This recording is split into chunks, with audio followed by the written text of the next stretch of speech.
Hi guys, आज का topic है हमारा हनी बी का structure and social organisation. Friends, apiculture में मैंने एक वीडियो पहले ही अपलोड किया है। अगर आपने नहीं देखा है तो डिस्क्रिप्शन में आपको प्लेलिस्ट लिंक मिलेगा, वहां से आप जाकर देख सकते हैं। तो आइए स्टार्ट करते हैं। हनी बी का स्ट्रक्चर एंड सोशल ऑर्गेनाइजेशन, जिसे हम हिंदी में कहते हैं संरचना एवं सामाजिक संगठन। तो मधुमक्खियां परिवार बनाकर कॉलोनीज में रहती हैं। प्रत्येक बस्ती में कई एक समांतर छत्ते होते हैं। प्रत्येक स्वस्थ परिवार में 3000 से 5000 सदस्य तक होते हैं, जिसमें से एक रानी माता होती है, यानी उसको हम कहते हैं मदर क्वीन, तथा 100 से 200 नर को हम कहते हैं ड्रोन, और जो बची हुई मात्रा होती है वो पाए जाते हैं श्रमिक, जिसको हम वर्कर कहते हैं।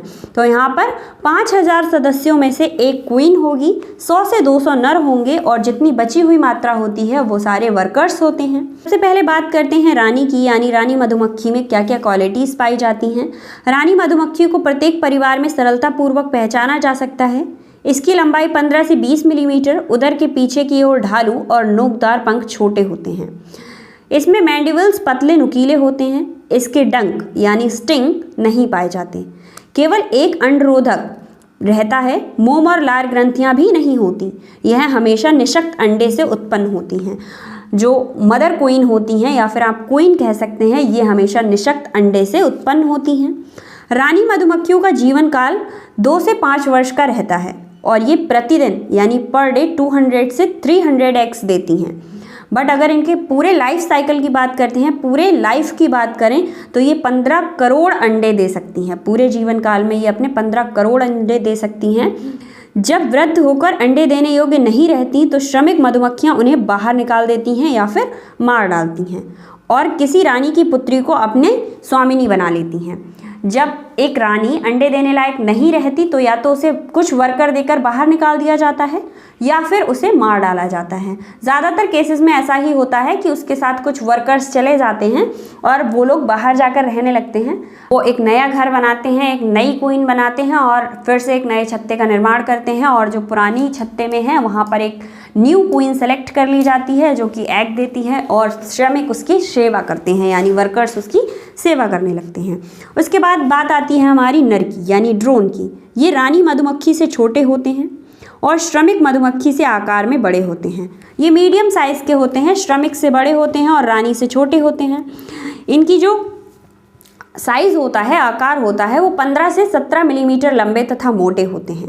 इनकी मोम ग्रंथियाँ पराग थैली, पराग ब्रश और पराग डंग नहीं होते, और उधर काला गोल होता है। ये अनिषेक जनन द्वारा अनिषक्त अंडों से जनन काल में उत्पन्न किए जाते हैं, ताकि वे रानी के साथ मैथ्यून कर उन्हें निषेध अंडों के योग्य बना सकें।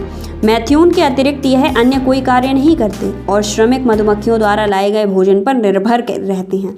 केवल इनका काम होता है रानी क्वीन, यानी क्वीन मदर के साथ मैथ्यून करना, और ये बस अपने आराम से बिस्तर पर लेट के इन्हें वर्कर्स लाकर खिलाती पिलाती रहती हैं, और ये आराम से अपना जीवन काल काटते हैं। उसके बाद आती है हमारी श्रमिक मक्खियों की बात, यानी श्रमिक मधुमक्खियाँ क्या हैं, इसको हम वर्कर भी कहते हैं। ये बांझ, यानी ये बच्चे नहीं देती, केवल क्या करती हैं, सेवा करने का काम करती हैं। ये सभी बांझ मादाएँ होती हैं जो कि निषक्त फर्टिलाइज्ड, यानी निषक्त को क्या कहते हैं, फर्टिलाइज्ड एग से उत्पन्न होती हैं। निषक्त अंडों से निकली हुई वह लार्वा, जिनमें अंडे से उत्पन्न होने के 3 दिन बाद कम भोजन देकर भूखा रखा जाता है, श्रमिक मधुमक्खियां बन जाती हैं। उन्हें लार्वा से निकलने के बाद कम भोजन दिया जाता है, और फिर वो क्या बनेंगी, श्रमिक मधुमक्खियां बन जाएंगी।